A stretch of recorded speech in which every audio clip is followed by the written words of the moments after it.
حضرت سیدنا غوث اعظم شیخ عبد القادر جیلانی رحمہ اللہ کے زمانے میں ایک نوجوان آتا ہے جو بڑا پریشان ہے.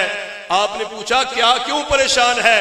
کہنے لگا میرے والد گرامی وصال فرما گئے ہیں اور میں نے خبر میں خواب کے اندر جو منظر دیکھا ہے وہ منظر کو اچھا نہیں دیکھا، والد کو اچھی حالت میں نہیں دیکھا، پریشان ہو گیا.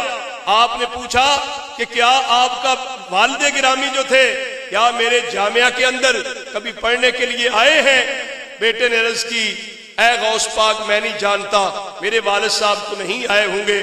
پھر غوث پاک نے دوسرا آپشن بیان فرمایا. آپ نے فرمایا کبھی میرے جامعہ کے دروازے سے گلی سے گزرے ہوں گے. اس نے کہا یہ تو ضرور کیا ہوگا.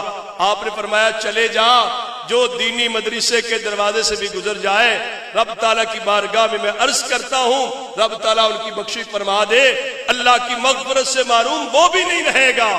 یہ تھا دینی مدارس کی طرف رجحان. یہ تو پھر جب بعد میں دہشت گردی آئی، فتنہ فساد آئے، کچھ لوگ معاذ اللہ داڑھی رکھ کے دہشت گردی کو پروموٹ کرنے لگے، مسلمانوں کا امیج اور تشخص مجروح کر دیا، اس سے لوگ مدارس سے دور ہو گئے.